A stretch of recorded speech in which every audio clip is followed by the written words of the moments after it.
International കോൺഗ്രസിൻ്റെ നാട്ടിൽ കോൺഗ്രസിൻ്റെ സ്ഥിര കേന്ദ്രത്തിൽ പ്രവർത്തിക്കുകയും ഒപ്പം ഇന്ത്യൻ ഓവർസീസ് കോൺഗ്രസിൻ്റെ ഫൗണ്ടർ മെമ്പറായിട്ടുള്ള ആദരണീയനായിട്ടുള്ള ജോർജ് എബ്രഹാം, അദ്ദേഹം ഇവിടെ UN ദീർഘകാലം പ്രവർത്തിച്ചു. അദ്ദേഹത്തിൻ്റെ IT മേഖലയിലുള്ള കഴിവ് ഇന്റർനാഷണൽ കോൺഗ്രസിന് വളരെയധികം പ്രയോജനപ്പെടുത്താൻ അദ്ദേഹം ഇന്നും ശ്രമിച്ചുകൊണ്ടിരിക്കുന്നു.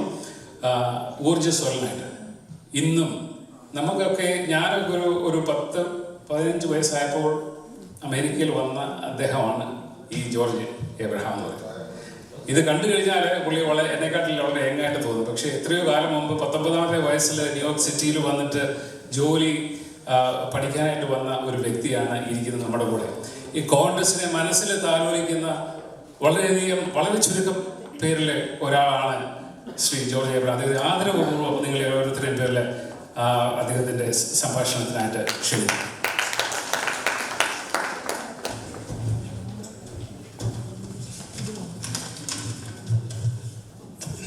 Thank you very much, Gaurasan, for the generous introduction. I see Mr. Harbhajanji, will you please come forward? Harbhajanji is our Secretary General of the Indian Overseas Congress. Please come. I am not wasting time, of course, naming everybody, but distinguished guests, especially our chief guest, Mr. Chandy Oommen,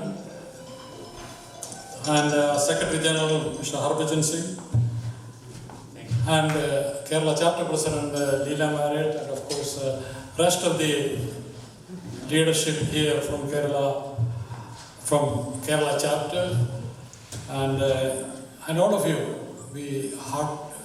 We welcome you to this event here, and it is a pleasure that you are all here today, especially on a weekday.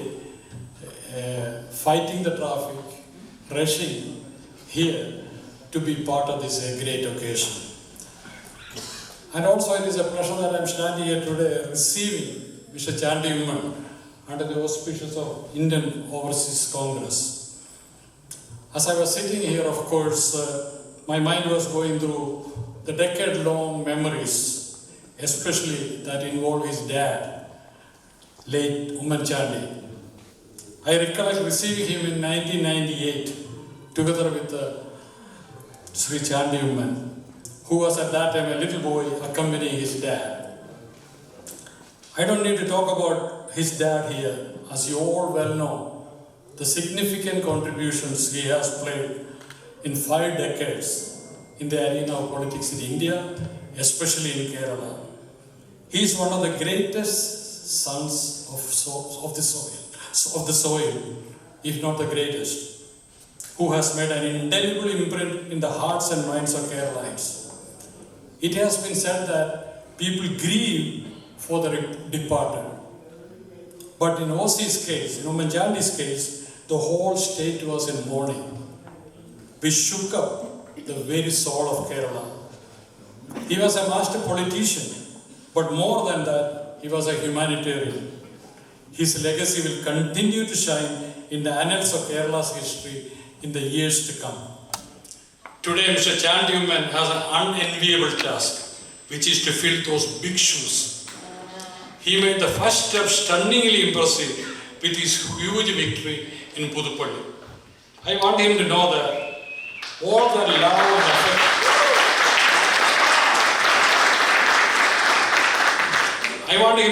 with all the love and affection people are showering upon him during this election and now is a reflection of high regard and affection for his dad.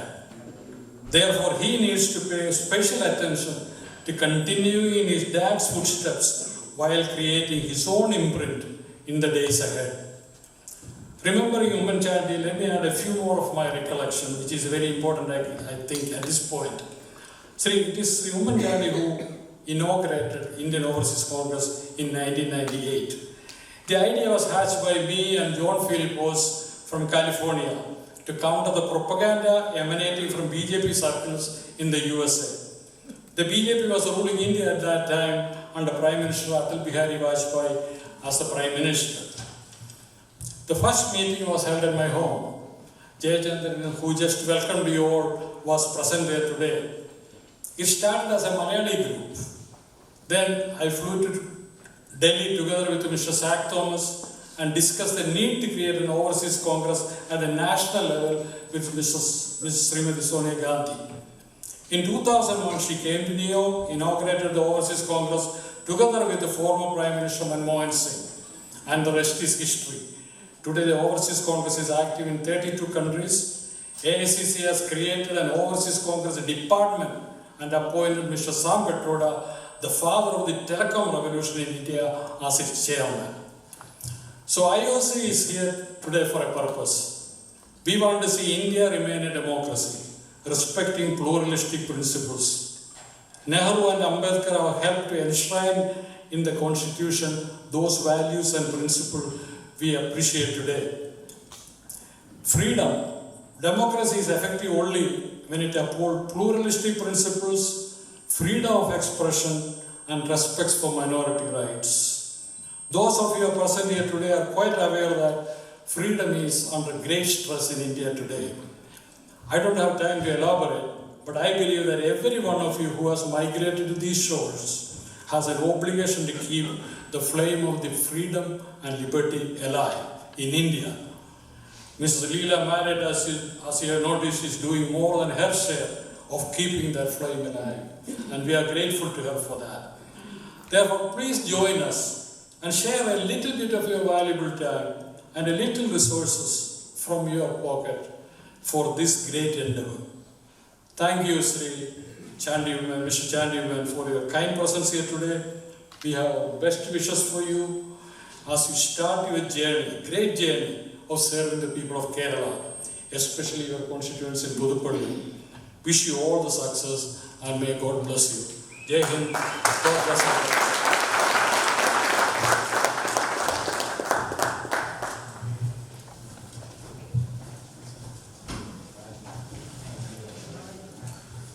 Thank you, Mr. George Abraham.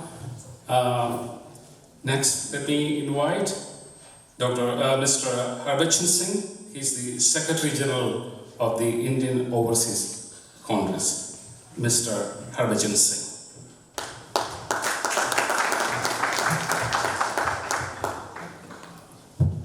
Good evening, ladies and gentlemen.